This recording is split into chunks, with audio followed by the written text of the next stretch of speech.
This and tell us what they be telling y'all at home that make y'all not like us so bad. So you already know a lot of what my content covers, like racial triangulation, the model minority myth, Asian businesses in black neighborhoods, affirmative action, and so on. As for what I was told in the home behind closed doors when I was growing up, that's not the most fun trip down memory lane, but I always like to be honest about acknowledging anti-blackness among Asian Americans, especially when the call was coming from my own house, so here we go. I first became aware of my mom's anti-blackness when I started kindergarten, and it mostly centered around avoiding interactions with black people and not allowing me to be exposed to anything that she considered black culture. So if we were walking and she saw a black person, she would pull me closer to her. If we were in the car in a parking lot and saw a black person in the parking lot, she would make a point to lock the doors, and I wasn't allowed to listen to rap or Michael Jackson or Tina Turner. And she was hypocritical about that, because I wasn't allowed to listen to Cyndi Lauper or Madonna either. She would call it trash music and say that it was going to be a bad influence. But if it was a white artist, it was not racialized. It was only when it was black artists that it was racialized. And another thing that I think is kind of typical is, as a musician, there were a lot of black artists whom she respected and enjoyed, but she would always say that one black artist is the exception, the rest are bad influences. When I went to school, if I came home and said I made a friend, her first question would be white or black. And that drove me nuts, because in preschool, I dealt with a lot of bullying and discrimination because of being Asian, so it didn't make sense to me that she wanted me to turn around and do that very same thing to my black classmates, whom she knew nothing about, on the basis of their skin color. And when I wouldn't stay away from my black friends, she would resort to making up justifications as to why it was harmful for me. She would say they're going to hurt me and they're going to be a bad influence because they fight and they swear and they're not good students. And of course, none of that was true. And in my household, it was not physically or emotionally safe to voice your opinions, but about that I would, because it literally angered me. And then she would resort to physical violence. And that sealed the deal in my mind that prejudice is purely irrational, because none of her claims had any basis in reality, and that's why she had to resort to physical force. Unfortunately, I think that when parents resort to intimidation and violence to instill prejudice in their children, a lot of times it works. But I was very lucky, because the principal of my elementary school was a black woman who implemented a program called Students Educating Each Other About Discrimination.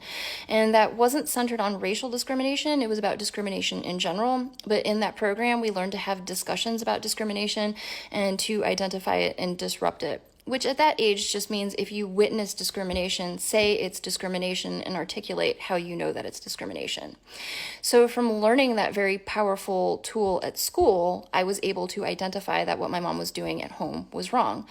Additionally, the principal was a black woman, so I had a black woman in a position of leadership as a role model. And in my school district, she wasn't a token. They really valued black leadership, from teachers to administration, guidance counselors, all the way up to superintendents. And so I was surrounded by black role models who made me see that reality did not line up with what my mom was trying to teach me. The straw that broke the camel's back was sometime around the ages of between 7 and 9. I was planning a birthday party, and I told my mom that I want to invite my friend Keisha, which I knew was going to be an issue, but I thought I would try. And she said no, and I said, fine, then I don't want to have a birthday party, and she made me have the birthday party. So now that felt like that's not only cruel to me, but that's cruel to my friend Keisha, whom you don't even know because you refused to meet her.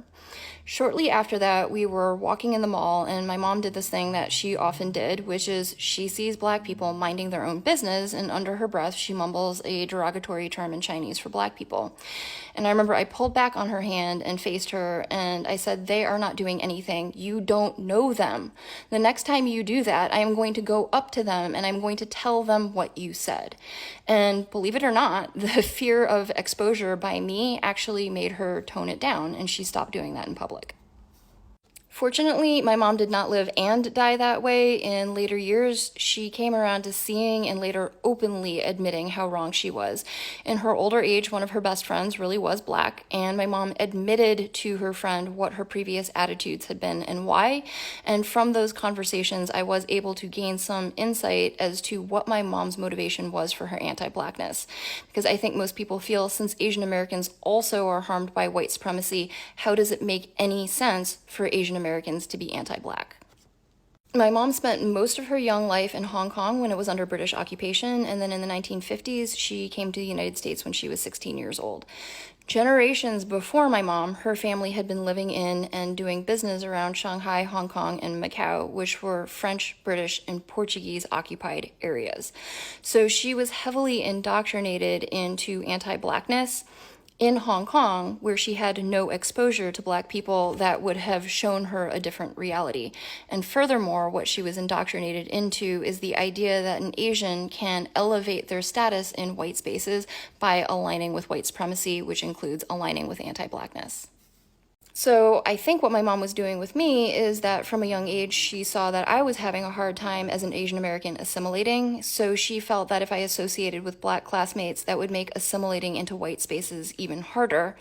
And she was concerned that associating with Black classmates would negatively impact my status in white spaces. Well, we all know with me that the outcome was I understand very clearly what spaces I want to be part of and what spaces I don't. So my mom was really proud that she was westernized. She was proud that she spoke English without an accent, that she was very well versed in European culture, and she actually looked down upon my dad for being what she called traditional and therefore backwards. Right, so where was my dad in all of this? My dad grew up in Taiwan, where he had no exposure to Black people, but he also had very little exposure to Western media. I think when he came to the United States, he was a bit uncertain around Black people because of the lack of familiarity and the slight media bias, but it only took a very little being around Black people to see that prejudice is irrational and that it serves a white supremacist agenda that he doesn't want to uphold. As I said before, in my household, it wasn't physically or emotionally safe to voice opinions that differed from my mom, so I do understand why my dad didn't speak up when my mom was being anti-Black. He had a hard enough time keeping my brother and I safe. However, what he would do is when it was just my dad and I, he would make sure to teach me or give me resources about accurate Black history. So, for example, a lot of my mom's rhetoric surrounded musicians. So my dad would teach me about Berry Gordy, Chuck Berry, Marian Anderson, Jesse Norman. If the claim was that Black people don't value education, he would tell me about Black scholars, academics, and scientists, and so on. So that, in a nutshell, is what I was told at home behind closed doors when I was growing up.